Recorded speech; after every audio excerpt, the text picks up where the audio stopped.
Auzubillahi minash-shaytanir rajeem. Bismillahir-rahmanir-rahim. Your host Arif Jahangiri once again with the program Community Talks. And as you know that from last couple of weeks, I'm trying to introduce many candidates who are running for the city or the town councils or mayor or trustee.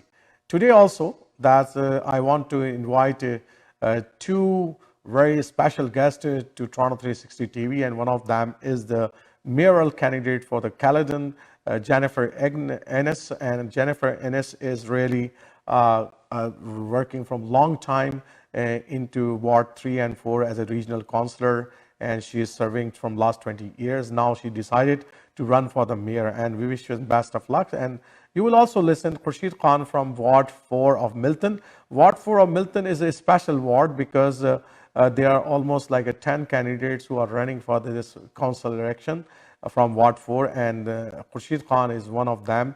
But Khurshid Khan, I know him. Khurshid Khan is a great volunteer. He worked with many provincial as well as the federal leaders from the Liberal Party and helping them in their election campaign as well. He is also helping. He's by profession, he's a contractor, and let's see what he why he decided to run for a councillor election for Ward 4. Let's meet with Jennifer Innis, who is the mayoral candidate for the Caledon. Caledon is a neighboring town from the Brampton. When you go to the north to the Brampton, you will find the Caledon. And everybody know actually Caledon is quite popular nowadays because a lot of people are buying the real estate there.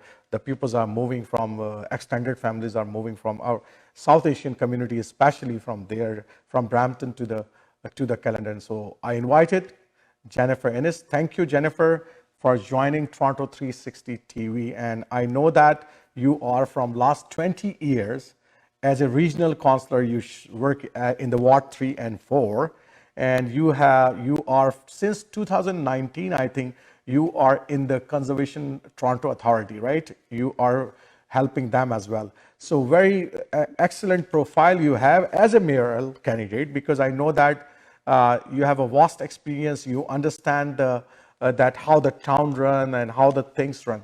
So first tell our audience that about yourself, Jennifer. I tell very little about yourself. So can you tell more about yourself? Well, thank you. Thank you for having me on. So my name is Jennifer Innis. I've been a regional councillor for 8 years at the town of Caledon, Wards 3 and 4. And as you mentioned, chair of the Toronto Region Conservation Authority for the past 4 years. Prior to that, I worked for Mayor Marilyn Morrison of the town of Caledon, and before that, I was in the Premier's office under Ernie Eves. So lots of experience at different levels of government. My family first moved to Caledon, if you can believe it, in 1899. My children are the 6th generation to be raised on our family farm. And when I decided to run in 2018, it really was because our community is growing and changing, and I wanted to make sure that the Caledon that we know and love is here for generations to come. And the best way to do that is to have a seat at the table and have your voice heard in planning that community. And you did already that from last 20 years. You are raising your voice as well as serving the great community of the Caledon. So I know that the issues are quite different from the city to the town.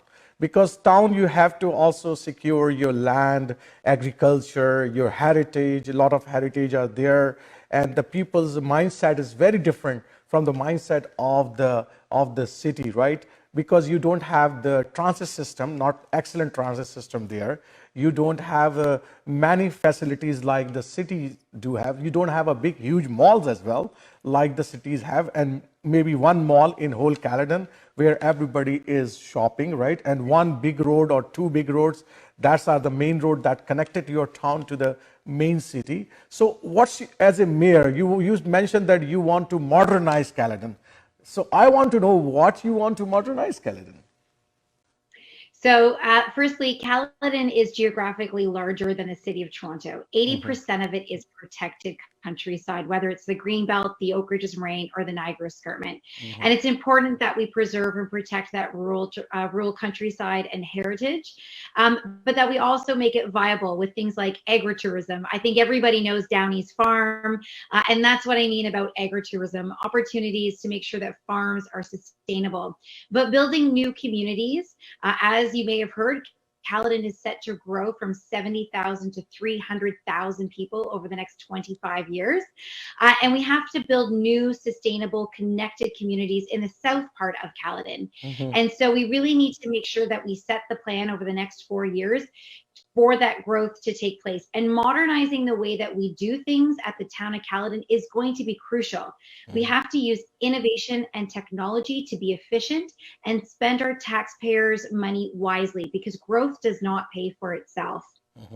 So Jennifer, thus you mentioned that a lot of new innovative things you want to bring to yes, the innovation is definitely there, and COVID-19 give us a lot of lesson as well, that we can work remotely, we can resolve our many issues remotely, and that's what a good practice from last 2 years.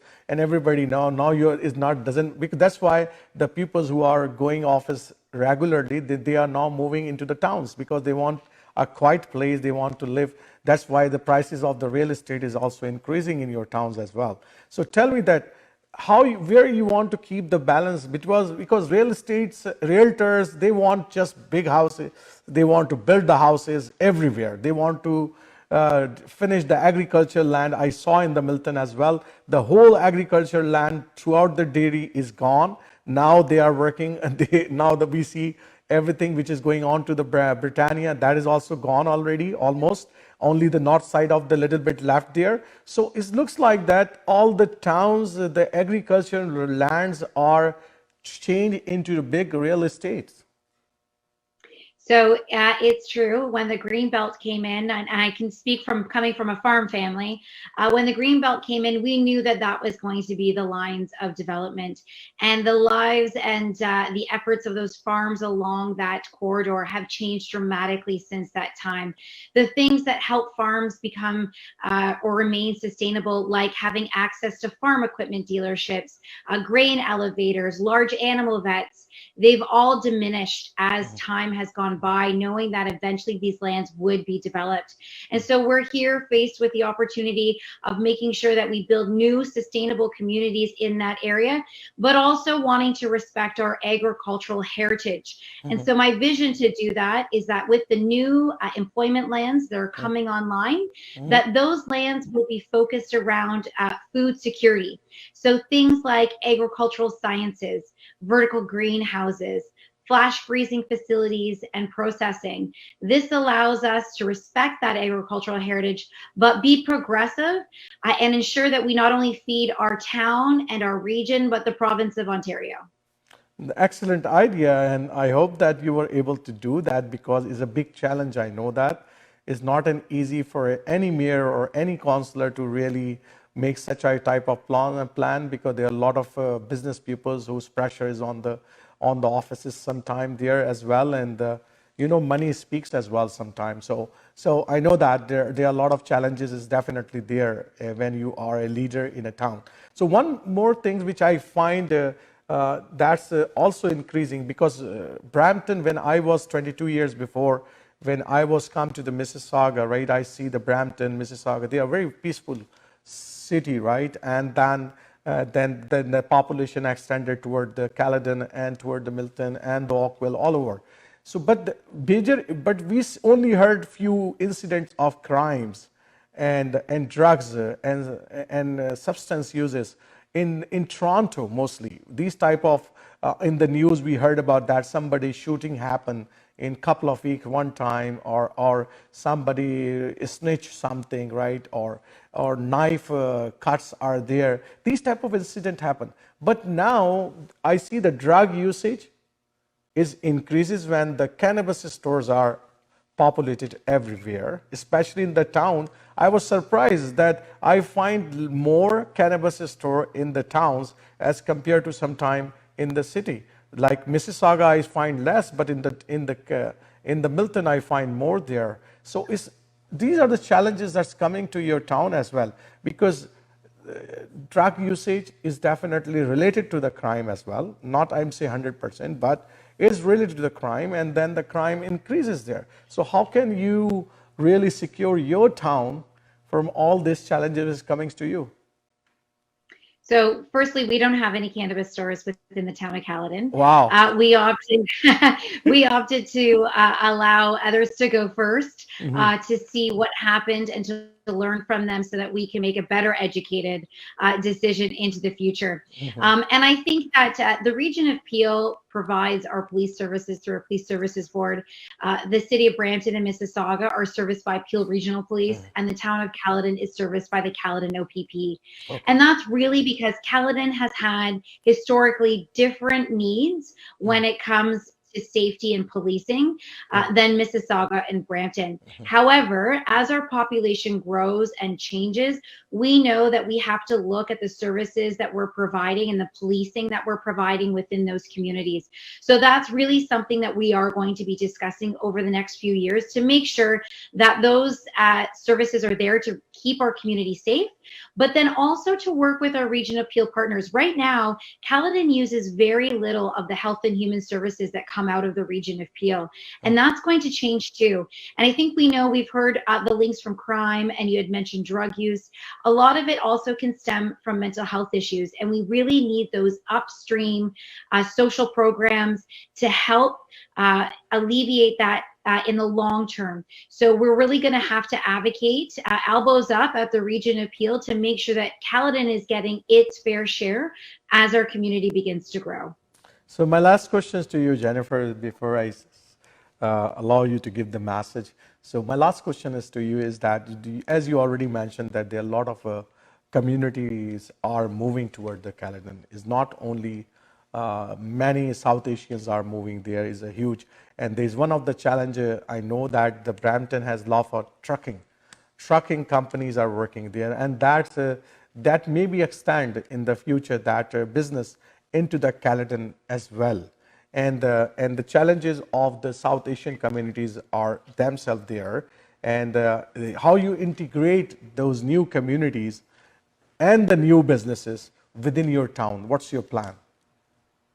So when it comes to trucking, I think we have to do a few things. One, we have to make partnerships with our provincial government, because at the end of the day, with 300,000 people and an additional 150,000 jobs, we have to have the infrastructure to move goods safely through the Region of Peel. The Region of Peel is the largest transportation hub in North America. Mm-hmm. You know, $2.3 billion worth of goods move through Peel every single day. And that's going to continue to increase as the population increases.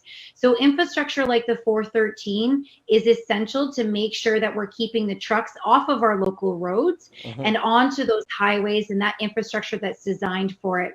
In regards to the illegal trucking parking and that type of thing, I think we have to realize that 9 out of every 10 trucks carries the food that we eat.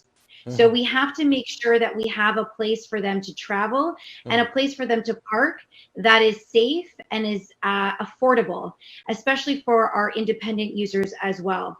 So it's really going to be a partnership to make sure that we have the right places for that parking, perhaps starting a co-op where we have a partnership with private industries and government to secure a space for affordable and safe parking on truck roads that are built for trucking.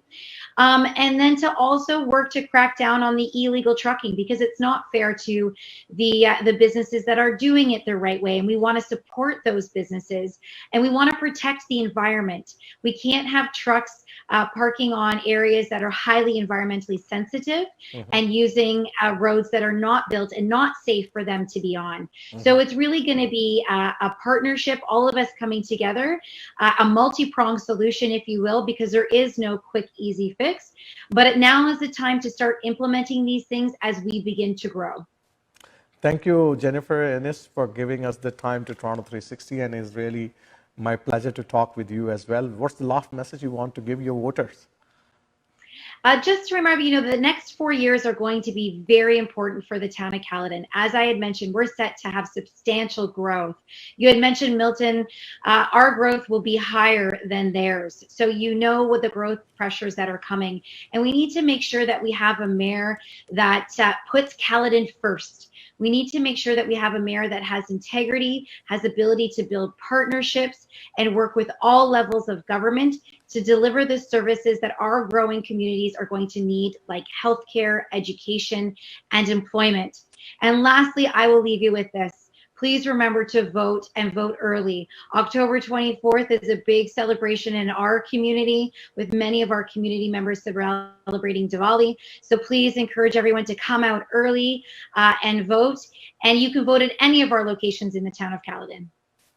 Thank you, Jennifer, and I hope that and wish you best of luck that on 24th October you will be the mayor of Caledon. Thank you.